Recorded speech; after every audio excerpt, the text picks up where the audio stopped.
Hello, everyone, and welcome to our Cafecito con. Today's Cafecito, it probably should be called a piña colada con because it's so warm out here, same as in Puerto Rico. But today's Cafecito is with Jacoub Reyes. Jacoub Reyes is our first artist in residency for our partnership with MAC en el Barrio. This is an initiative, a partnership initiative that we have worked with Marian Ramirez, Directora Ejecutiva of MAC en el Barrio. And today we're just going to have an introduction and a presentation of the research process that Jacob has been doing as part of his residency. Later on, we will be announcing some workshops and some in-person presentations here at CENTRO. But for today, we gonna dig into all the research process that Jacob has been doing at our library and archive here at Centro. We have been so thrilled and we have been so happy with this experience. It's the first time that we have collaborated with MAC in Puerto Rico, Museo de Arte Contemporáneo. And this particular residency was focused on Afro-descendancy, and we went through a search process and we invited some curators and scholars to participate on the national search that we did for this artist in residency program. But to talk more about MAC en el Barrio, which is a program that has been going on in Puerto Rico for quite a while now, we have Marimer Gomez. Marimer Gomez is the manager of MAC en el Barrio. So after Marimer, we're going to have Sabrina Ortiz, and Sabrina will be presenting Jacob, and after that, Jacob is going to do his presentation, and we're going to have a Q&A opportunity to then be on dialogue with him. The Q&A will be moderated by Museo de Arte Contemporáneo curator Marina Reyes Franco. So we're so happy to have you all here today. I will let Marimer present and talk to us more about MAC en el Barrio and this amazing partnership between Centro and El MAC. Thank you all for being here. Thank you so much for the invitation. My name is Marimer Gomez. I'm the manager of MAC en el Barrio, which is a program that uses culture as a tool to contribute to cultural equity and social and urban transformation. It's a program that's been almost 10 years now. It's been the core in terms of the cultural and like educational programming outside of the museum.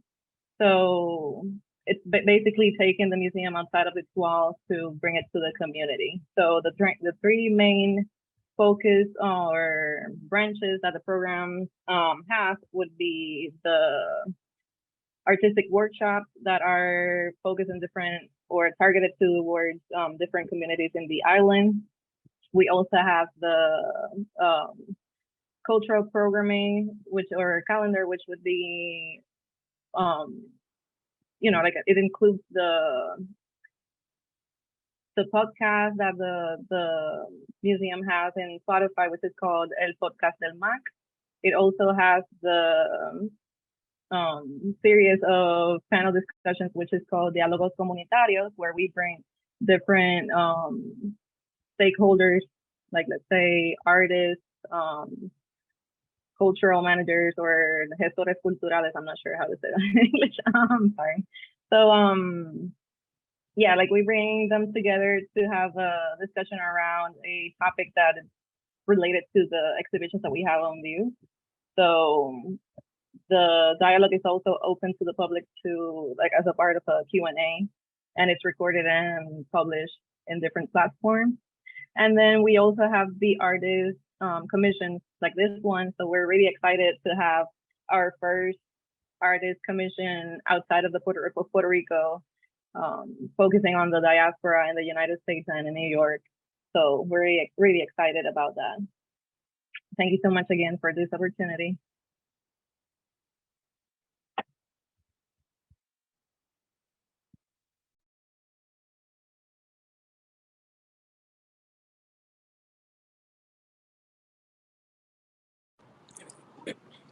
All right.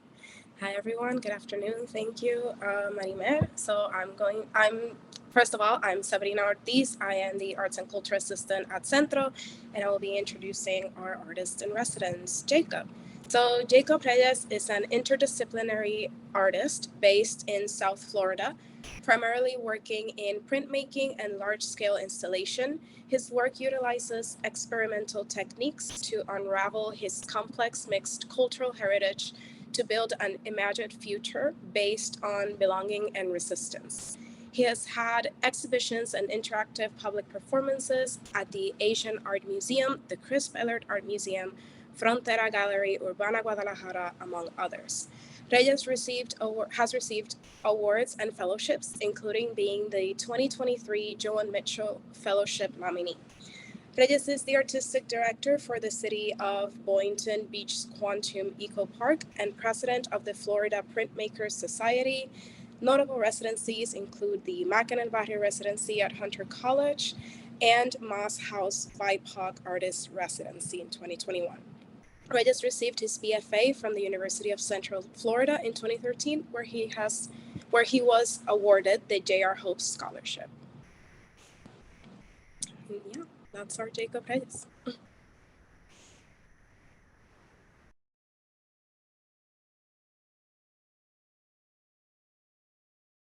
Hi, thank you so much for that introduction. I just wanted to start off by saying that I am so grateful to collaborate with Centro and Mac on this momentous artist residency. My research has been so enlightening on a personal level, and I can't wait to share it with you. And it's also especially exciting because Centro just turned 50. So I'm so happy to be a part of that.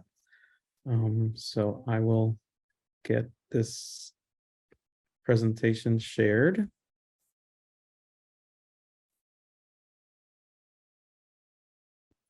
All right. So here are some photos of the recent Puerto Rican Day Parade that I was able to take part in. And this is my project, and it talks about, my mixed cultural heritage and why I feel such a connection to Puerto Rico. So I came across this poet, Elizabeth Velasquez, and she has a poem called, oh, can you see my,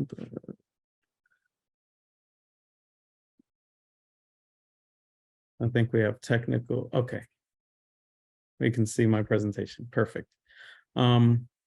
So she has a poem called Can I Be Puerto Rican?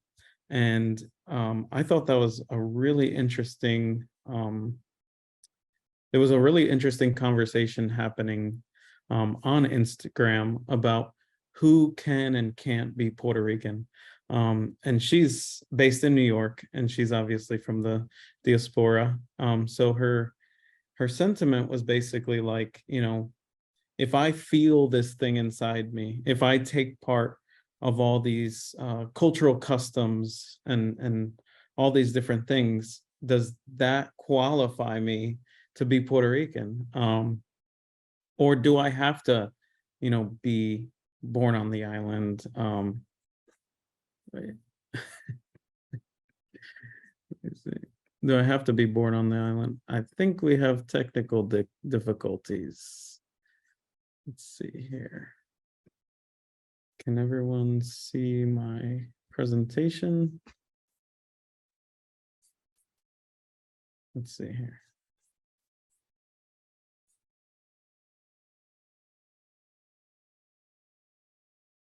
All right, so I think that was a critical question that she was asking.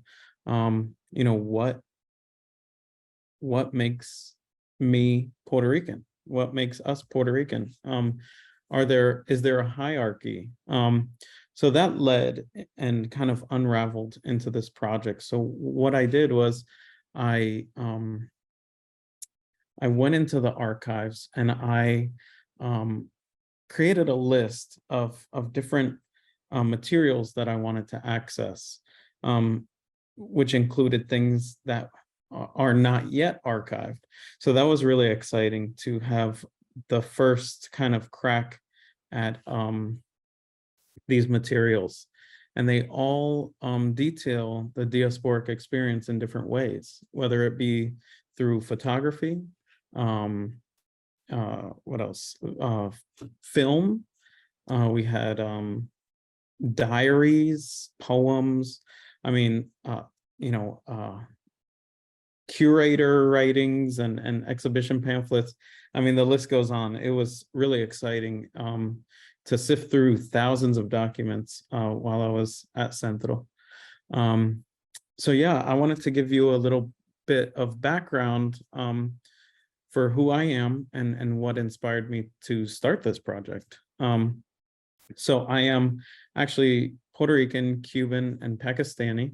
I was born in New Brunswick, New Jersey, so not too far from New York. And I had a very mixed and varied cultural upbringing. So my dad was Pakistani, and I was raised Islamic when I was over at his house.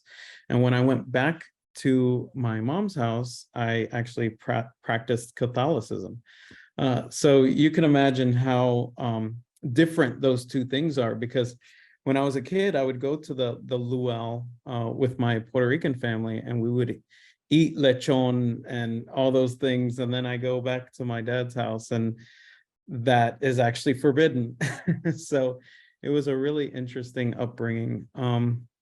So when I was 8, I moved down to Florida, and that was a whole nother experience, especially after 9/11. So from a very early age, I looked, Muslim. I guess the general term was used down here, because at that time it wasn't as integrated into what it is now, which is a lot of people from up north have been moving down here. So it was pretty Southern, I would say.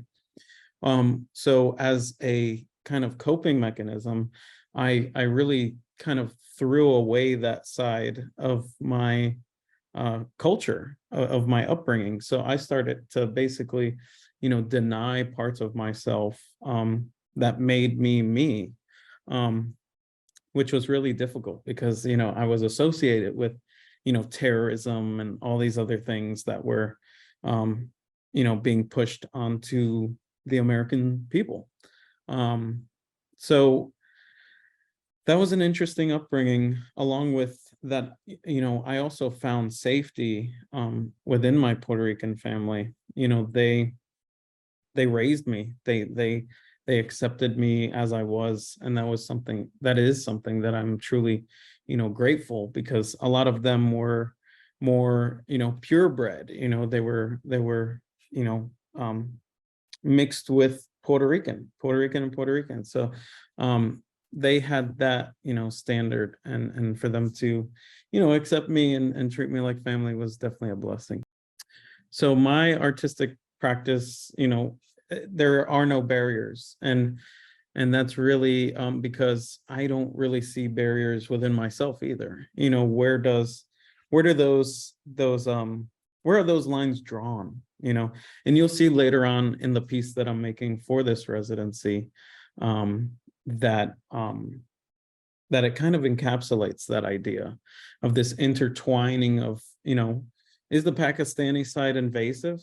Is the Puerto Rican side more, depicted as native flora and fauna, and how that battle is happening within inside me. But beyond that, what this research has really shown me is that, the common pillars that these influential Puerto Rican people are doing they're educating, but from a lens of learning, which is how I'm approaching this project as well. I want to learn, I want to be, a catalyst for others to dive into their backgrounds and see what pushes them to learn about their personal history and a collective history. So that's really what I'm, the lens I'm coming from is wanting to learn more. And that has been sparked by, my frequent visits to Puerto Rico, visiting family, asking them about their upbringing, their stories, and how it applies to my life, so taking into account that. So these are all the unarchived documents that, I sifted through while at CENTRO. And we're going to be touching on each of those briefly. But before we do, I wanted to ask you all, and you can drop your answers in the chat, about what do you think it means to be Puerto Rican? Is it where you were born, how you identify, and what is your perception of home? Is your home now New York? Is it Florida, like me? And what are the important things that you want others to know about you and to appreciate about you? And then you can also talk about your most prized possessions. They can be tangible things, like memorable works of art or buildings or books, or intangible things, like traditions, language, skills, folklore. And what are some natural cultural significant places you've been?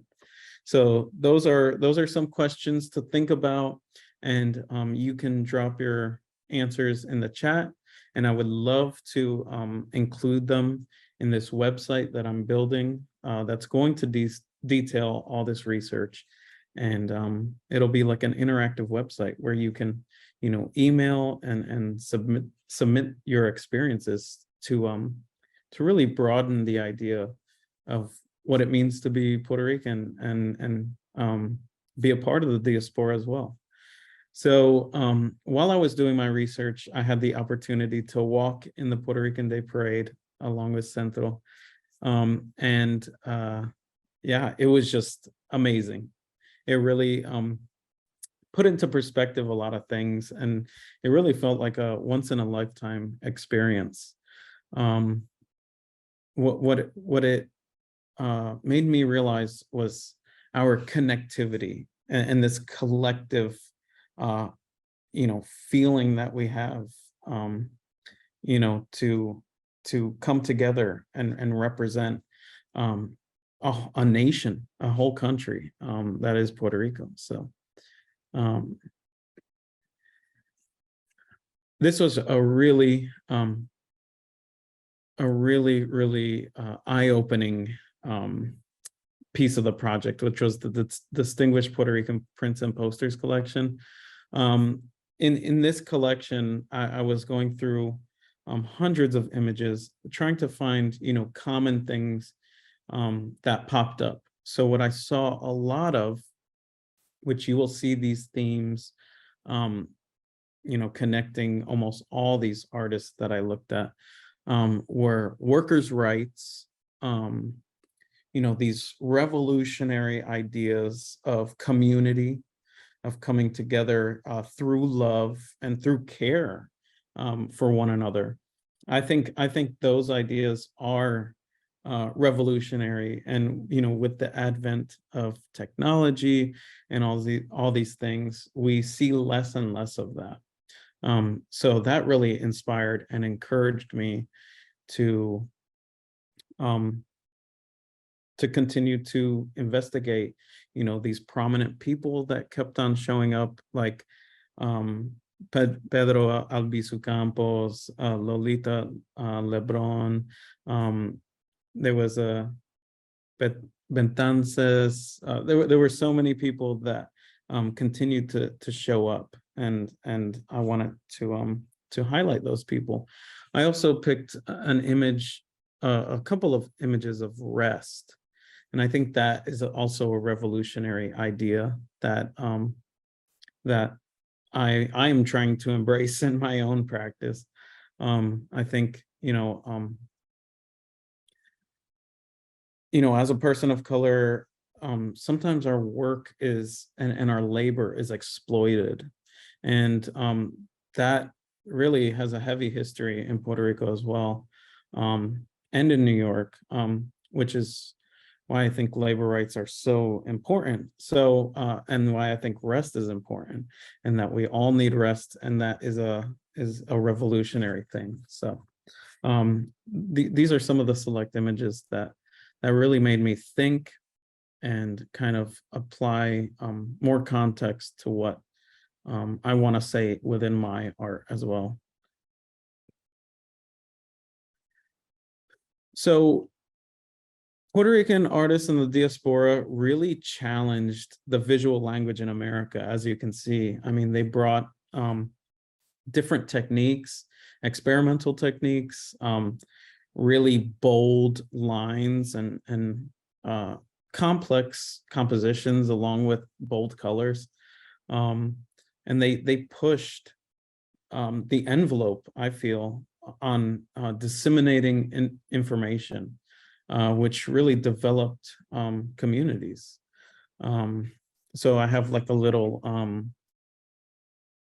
excerpt of what some artists do, how they're involved in government activities, and how an act of resistance can be taking your pieces down from certain government buildings, and talking about different themes within their work. So Roger Caban, I also sifted through some of his photography, and it was so interesting to see this kind of like dichotomy where he would go to Puerto Rico and he would photograph different murals or kind of just people in the countryside and landscapes, and these were mostly in black and white. And then he would come back to New York and show that that kind of similar but extreme difference of that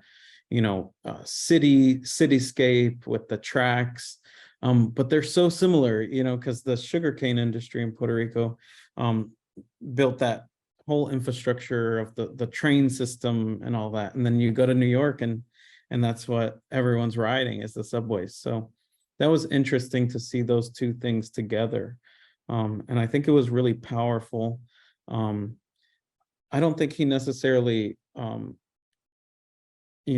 categorizes himself as a social activist photographer, but he was in the same realm where people can draw complex conclusions about his works and put them side by side to understand the differences and similarities. So he was also self-taught, and he was a social worker, which is another interesting thing in most of these artists, is that and people, is that they really had humble beginnings, and they always dealt with people. That was their jobs. They were teachers, social workers, all these different things. So he was a really seminal figure for photographers in New York. And another overlapping theme is that a lot of Puerto Rican people really involve everyone. As you can see, he supported African, Asian, Latino, Native American, and Pacific Islander artists, to come together to have their voices amplified, which I think is really telling. Yes. So these art catalogs are really exciting to see and read. Susanna's work that was published throughout newspapers, and she worked closely with Cayman Galleries and MAC, obviously, and it gave me insight into how she really fought to help other artists be known, and the way that she wrote was really inspiring, and it opened my eyes to a lot of artists that she highlighted that may still be unknown. So it's encouraging me to go back and kind of look at their work and see its relevancy beyond time, basically, and how to apply it into my practice. So something that popped out was Orisha y Santos, right there in the top left. That was something I was drawn to.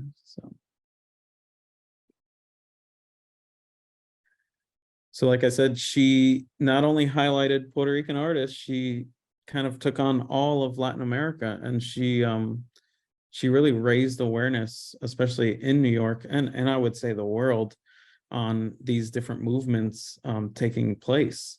So she fought for the inclusion of the arts that were, and artists that were previously marginalized from the mainstream arts canon. So I thought that was really exciting to see, as I advocate for the arts, in my own ways, within my communities. Sonia Ivani, she is a fighter. I mean, she really takes to the streets, and she fights for workers' rights, wages. These are some images that really kind of popped out to me. I love on-the-ground movements. I feel that they're so revolutionary and that they really do create change in our local communities. So she kind of made people realize what things that might not have been known were actually human rights. So she, of course, educated people, organized and mobilized people to fight for workers' rights. And in turn, it affected politics. So she speaks frequently at different events, and yeah, it was very encouraging. And I believe that it really stems from the island's history, because workers have been constantly exploited through colonialism, like high taxes and low wages. So I think, I believe that she drew inspiration from that, and she's fighting for what is right and what is just in her own community. And Maximo Rafael, he took to the streets as well, and he documented all these different movements. So in his work, I really feel like that human connection. I feel, the human experience is really portrayed in his work. And like I said, it's just invigorating to see, people coming together. I think that was the major thing that I took from the Puerto Rican Day Parade as well, is that we can fight for, causes that we are passionate about, and we can, make our voices heard and known through the things that we do, the conversations we have. So gentrification is actually a huge thing. Obviously, you see it everywhere. I was actually at an event in Wynwood, and that was Little Puerto Rico. That's Little San Juan, and it's right now it's just, you have to pay to see murals, and there's, high rises and apartments that no one can afford going up. So it's definitely sparking something within me to think about how I can combat those things that might seem bigger than myself, and utilize community to bring awareness to those things. So yeah, he both of these photographers worked in analog, and but this one particularly, Maximo, he creates assemblages with found objects, and that's something that I do as well. But I think a lot of Puerto Rican artists do that because of the there's limited resources, and within those limited resources, these artists have made amazing impacts, and that's inspirational for me as well. So he monuments to human solidarity, struggle, and endurance. It's very intimate photography, even when he's photographing large groups of people. And Iris Morales is one of the artists that I really took to. She was one of the founding members of the Young Lords. And what she did was she documented Pa'lante Siempre Pa'lante. And she took that film and she brought it to different schools. And she encouraged, students to unionize and work against the inequalities that they were facing within the institutions. So I found that directly related to me because, I visit different institutions and try to, raise awareness on injustices in many different communities, and how we can combat those as well.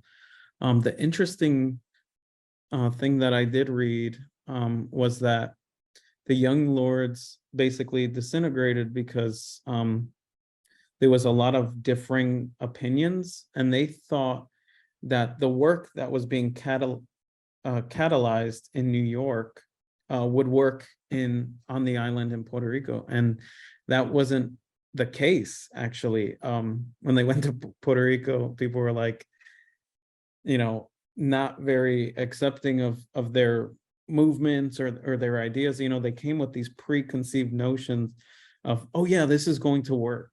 This is we can make a change. And the thing is that I was talking to Alejandro at Loizada, and he was saying the same thing about how, even if you're gone from Puerto Rico for a year, things are so different, like politics and different things rapidly change that,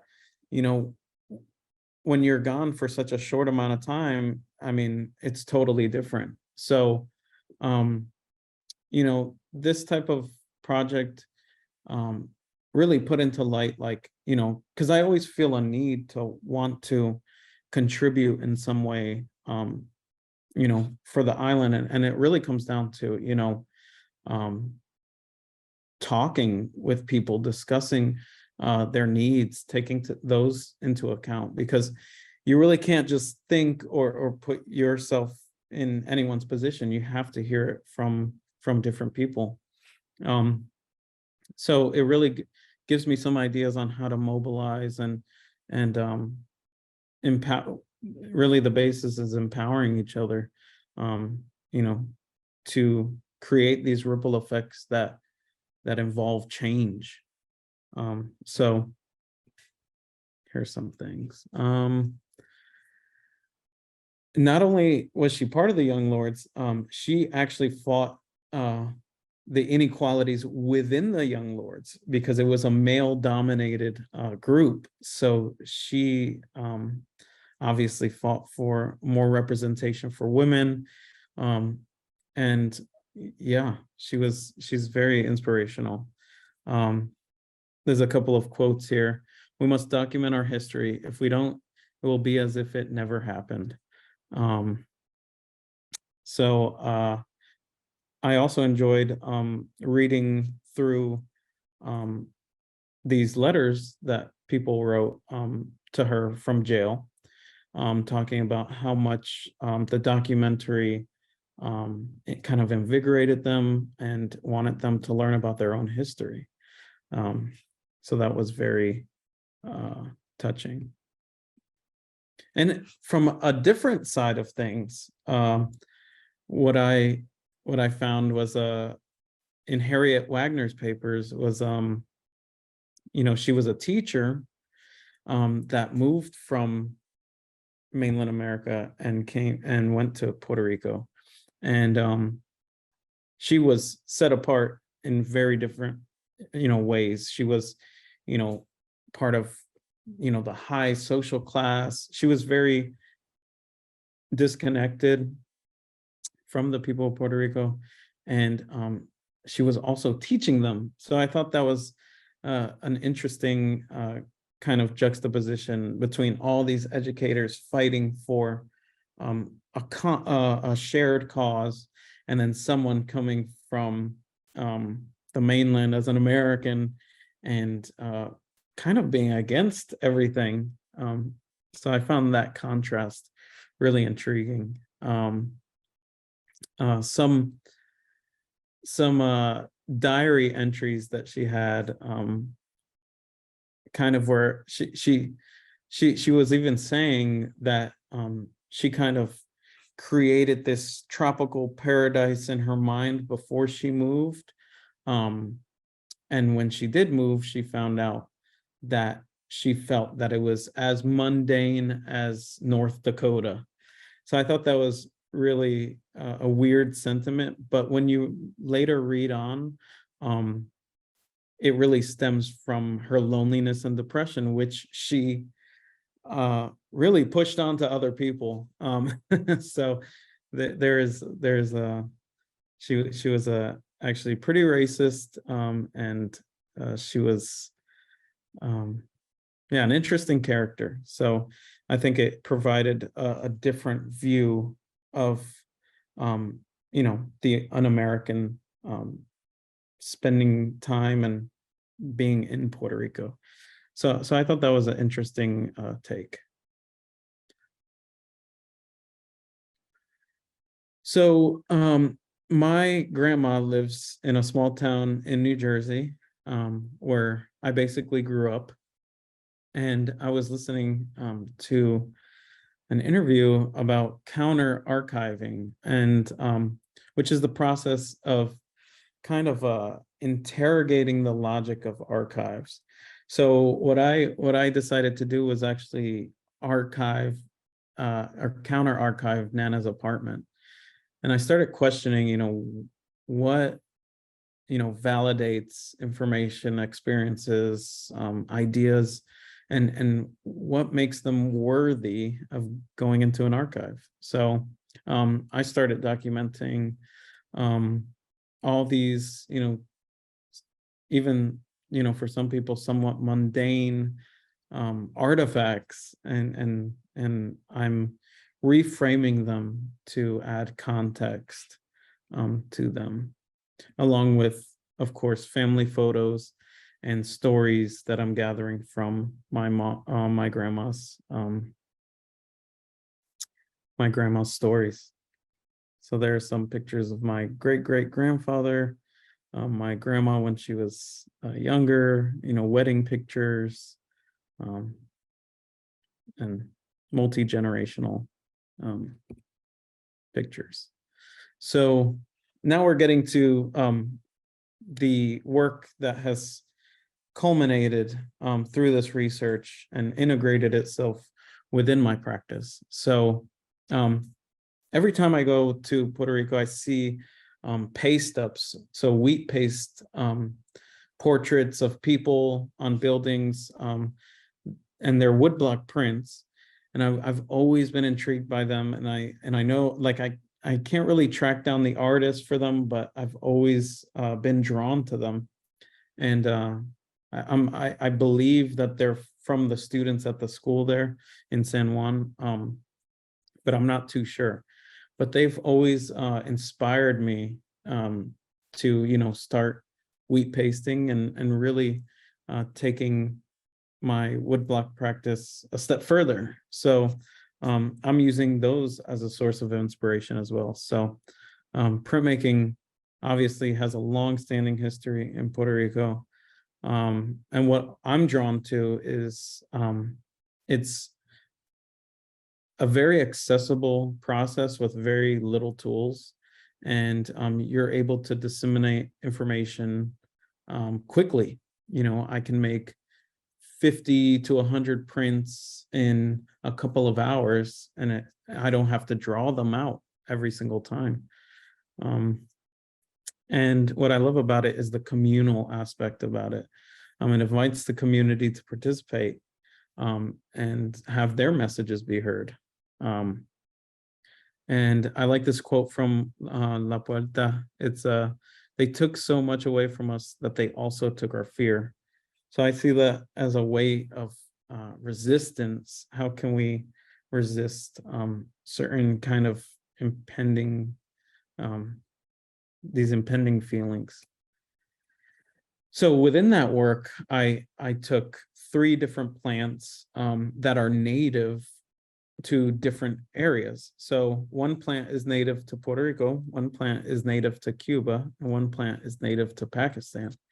And all these plants together may be invasive to one another. And I think that's an interesting analogy to what or how I feel as this mixed race person. I have all these conflicting views and experiences that might not add up. And, the mixed experience is so complex and nuanced. And something that kind of made me kind of like expand my idea of the mixed Puerto Rican experience was on my way to Toalta to visit family. We stopped at a strip mall and we were hungry. So we went to their cafeteria kind of area, and we went to a Chinese restaurant, and there were people from China speaking perfect Puerto Rican Spanish, and cooking the best Chinese food I've ever had. And that was like a turning moment where I was like, whoa, this is, and then I later had a mixed Chinese Puerto Rican friend, and I was like, this is more common than I thought, but not that many people are talking about it. And this was back in 2004. So I'm really excited that more of these stories and more of these experiences are gaining traction, and people are talking about them because a lot of people feel a similar way that I do. Basically all these plants have, so circling back to the plants, all these plants have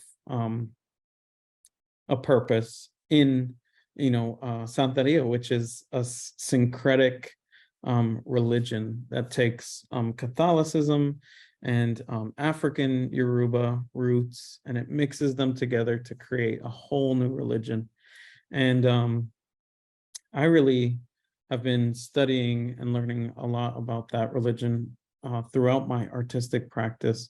And I really think that it encapsulates the syncretic nature of my upbringing. And so I'm really drawn to those things and how it relates to my story. And yeah, so I just wanted to cap off with a couple of inspiring things, like sayings that have showed up throughout my research, which is, our struggle is the struggle of human liberation, and if we don't take charge of our history, who will? So these are things that, I feel a need, I feel an obligation to bring awareness to, not only to talk about my experiences and connect with others, but to really broaden the idea of, what we can do and what we are capable of together. So, yeah, I hope that my work here is seen as an act of love, and I encourage us to, look for solutions through listening, discussing, and eventual action. So that's the end of my presentation.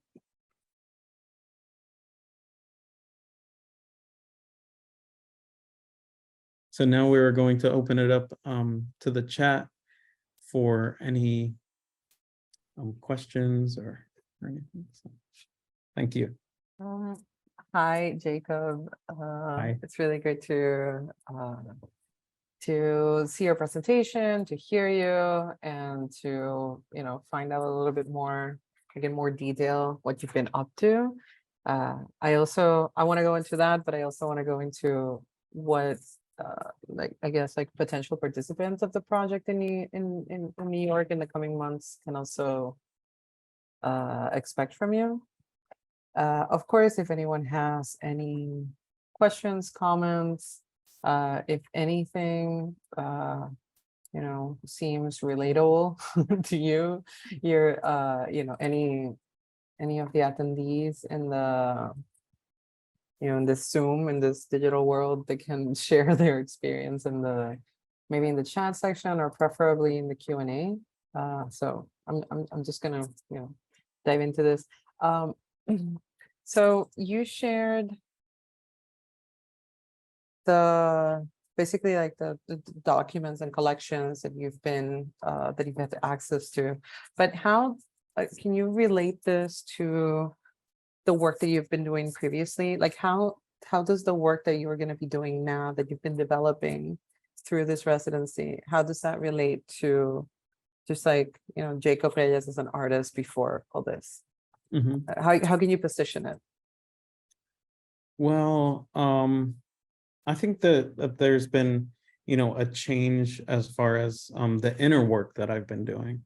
I think a lot of the work that I've done previous to this does follow a similar model in the fact that, I do host workshops in marginalized communities.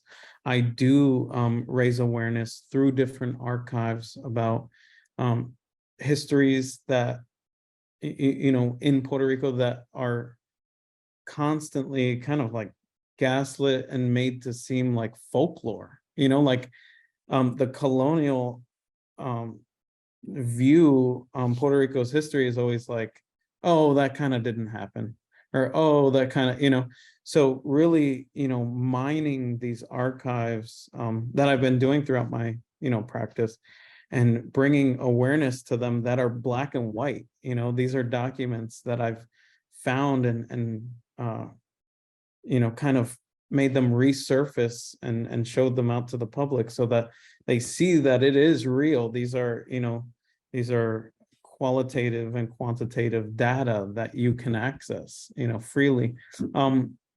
So that's something that has been, a persistent and reoccurring theme in my work. But now, looking and researching specifically the diasporic experience has broadened my idea of who I am and what other people's experiences are, and how that applies to the bigger picture of, social justice and education, community, and our shared history. Hopefully it's broadening the idea of accessibility for my practice as well. I'm starting to think about different ideas and different conversations that I've had, with, different people in New York and different accessibility, people. accessibility in what sense?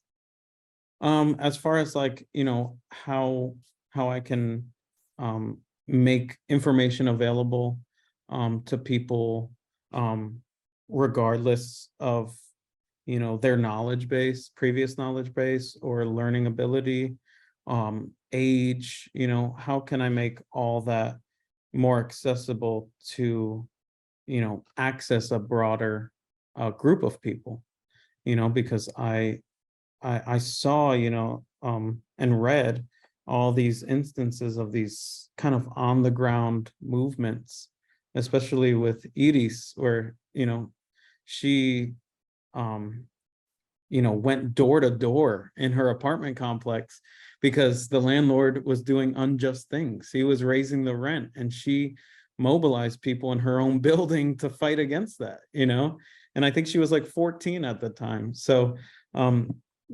creating access for all, art for all, information for all, and actually doing the work in person is something that I took inspiration from and want to apply further into my practice as well.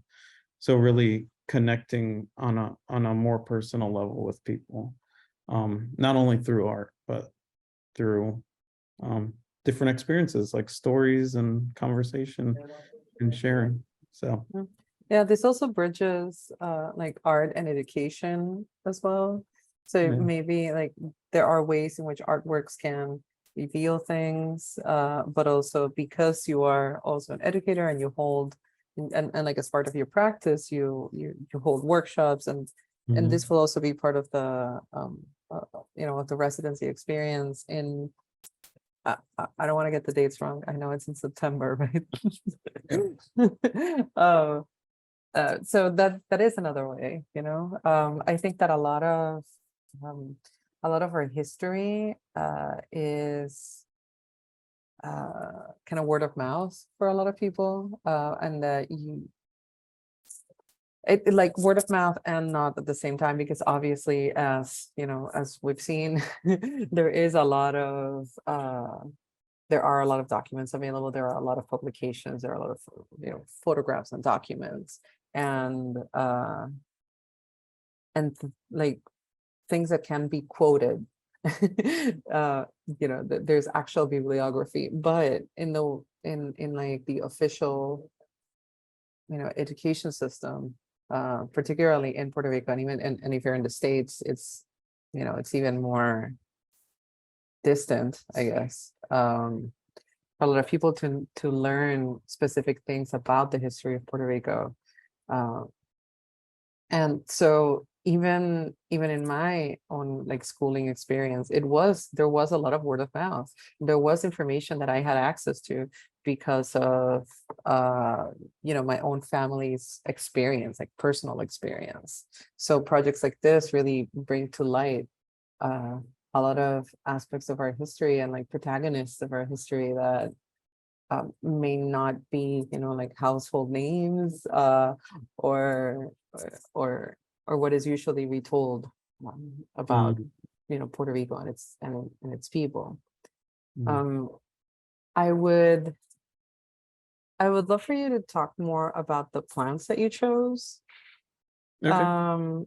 Yeah, I find that really interesting, kind of the botanic aspect and how that also relates to like spirituality, and also just very practical things, because the plants they can be edible, they can be poisonous, they can be medicinal, and then they also have these like added layers of meaning throughout history. If you could tell us a little bit more about that and your reasoning behind it. Sure. So I used 3 plants, the false daisy, the abre camino, and the absinthe. So I can start with the false daisy. I was really drawn to this, like you said, for their medicinal properties, but also beyond that. With the false daisy, they were actually made to make blue tattoos.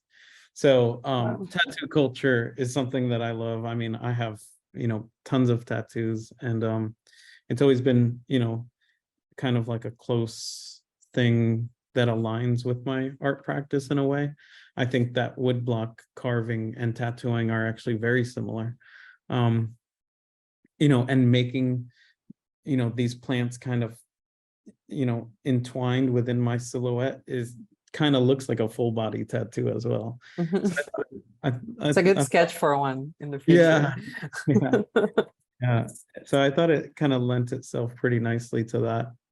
But what was interesting to me is that the false daisy acts as an antidote to the venom of rattlesnakes, and basically you use it to remove jinxes and dark forces, unwanted energies, and unwanted spirits. So I was thinking about that as like, ridding these energies to create an introduction to like these new waves that we're seeing of, information and all these different influences that can kind of cloud us, So that kind of represented like clarity to me. So giving me a clear mind while working within myself, So that's what the false daisy represented to me. The Abre Camino, that's a really special plant. Its root is actually made for tea, and it helps with fever, kidney stones, all that type of stuff. And the another part of the root is actually used to treat snake bites again. So I love, a lot of my previous work used snakes as different kind of elements, not only to represent, the typical evil, imagery that it's usually associated with. So I thought that was really fun to include. And what I like about this plant is that the smoke from the burning green leaves revives unconscious people. So it goes back kind of like to that clarity and really delving into my subconscious, like what, why do I feel the need to talk about these things? What is the magnifying force that is drawing me, to these themes? It basically is used to clear your path, and it enhances inner forces. So you usually use it in a bath, and you make this brew that you pour, and it's a spiritual bath. It's not like a regular bath, and it's used for really that an extension of the clarity that is provided by the false daisy. So I wanted to kind of show that interconnectedness, because those plants within the figure are intertwining. And then the absinthe is native to Pakistan. And it's also banned in several countries because a lot of people hallucinate off of the drink. And it's also a popular drink for artists, especially in that Van Gogh era, where people were kind of cutting their ears off. So, that one is used to call, ancestors and spirits and stuff. And also for protection. So I was using that to kind of like, channel like, my ancestors. How can I, how can I hear them, hear their stories and their resonating, kind of energies. So I tried to make this project very, overall like encapsulating. I wanted it to be very intricate, and intertwine, my background, the research, my family's history, my ancestral history, all these things, and then just kind of represent them within plants. And I thought these were the two that really kind of encapsulated that. So yeah, and it's also a way of like honoring all parts of you, of your heritage. It is definitely like right now it is through research at El Centro, and it is delving into like particularly the Puerto Rican history, but the resulting work really I think has brought you like closer to all aspects of your identity. I wondered if there were like collections of documents that you initially didn't plan to delve into, but then like found out about them and and dove right in. Did that happen when you visited the archives? Well, so when I visited the archives, it was a very interesting point in history. So actually, the fires from Canada just had started. Oh my God. So there was all that weird kind of dangerous microparticle smoke, and then and then something happened with the AC in the archive, so we had to do part of the research at the kind of like a remote branch. So initially, whatever was delivered to me was the list that I provided, but then once once they fixed everything, once I got back into the archives, it was actually the distinguished poster collection that kind of unfurled like that. So that one was less of, texts, pamphlets, postcards, writings. That was strictly actually educational materials and actual posters. So it kind of opened my eyes to, of course, I know that music is influential and theater is influential and all these things, but you really saw a lot of posters related to those community events, and that kind of inspired me to create my own little series of posters that respond to different things happening, in the mainland and insularly,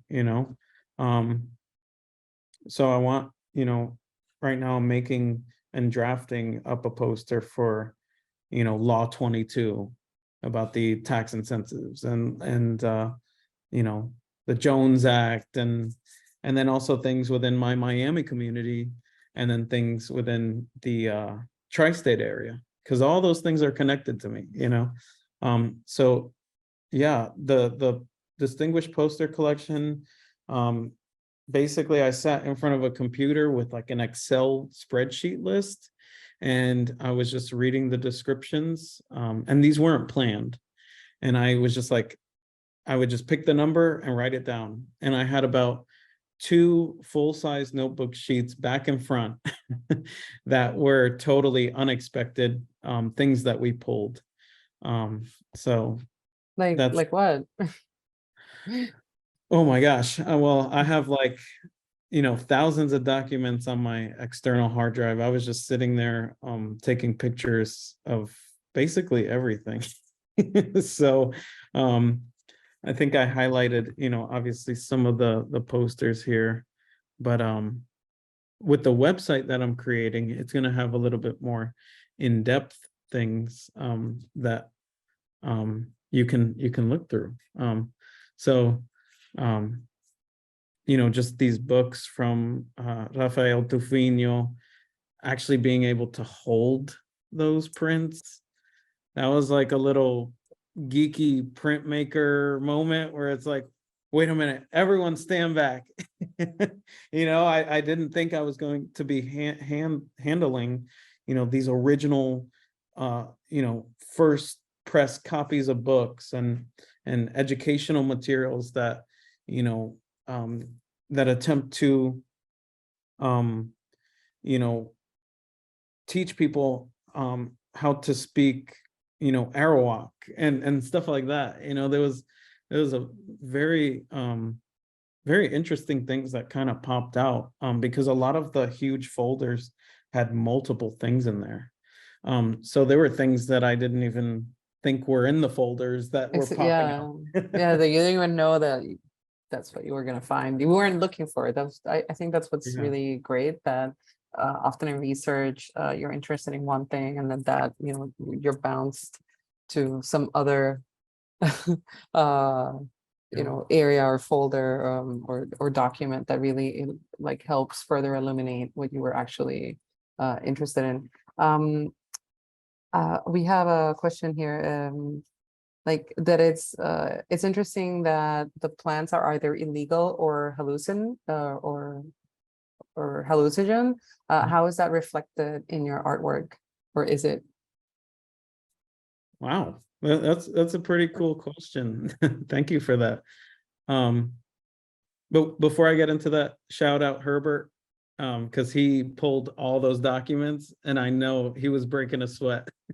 So I just had to put that out there before I forget. But yeah, hallucinogenics are a really interesting thing that I haven't really touched on in my work.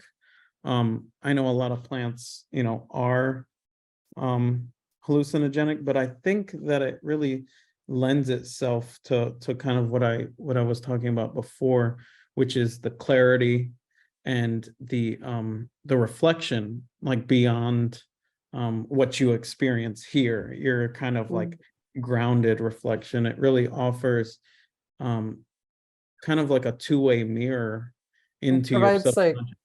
yeah, also like moments of like enhanced insightfulness. Yeah, Um, exactly.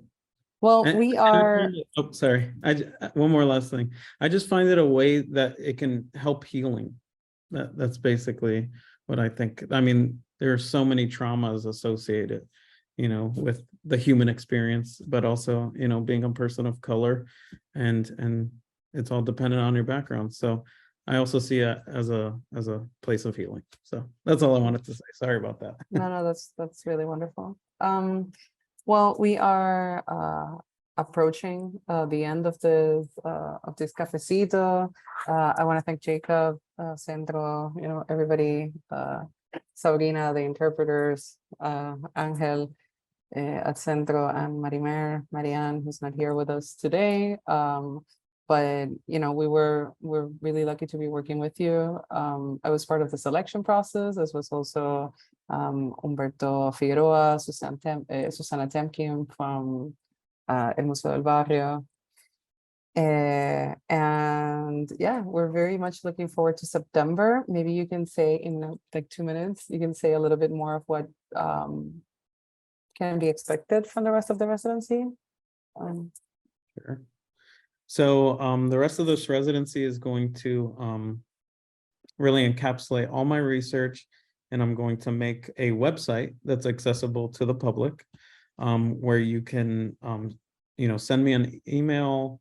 It can be anonymous, just talking about your experiences, either within America, your family history, anything that you want to add to create this dialogue. And I would like to collect those things and post them onto the website as well, so that people can connect to those. And then with my workshop in September, I believe it's September 20th, we will be doing a woodblock class and stencil class. So that's where you can create posters that this figure is basically pasting onto the wall. So the figure is shown wheat pasting different posters that I'll be making. So just as a little surprise, I'm making a Bad Bunny poster. Nobody freak out. But Bad Bunny's amazing, and he's very timely, and he really does his part for Puerto Rico, which I love. So yeah, shout out to him. And he's all about raising awareness. So I'll have some of my posters, and then the community will make their own posters, and we can all share the space together and have a kind of like a participatory design kind of project where you're able to talk about the things that are on your mind, that are, that you're dealing with your local community or somewhere outside of it. So that sounds really, that sounds really wonderful. And also it's a great way to also like talk about the different like printmaking traditions that people may be influenced by, whether it's culturally or through their own, perhaps if they have an art education, if they're fellow artists or amateur artists, that also can become part of the kind of visual education that some people have, that's embedded on you, can also become part of the very interesting conversations that can arise from the workshop. So I don't know if someone else is gonna say is gonna chime in, but I think that we can, wrap it up. And thank you so much, Jacob, the rest of the team. And we look forward to seeing this work in all its glory in September. Thank you so much. Yeah, thank you. Appreciate Bye. all of you.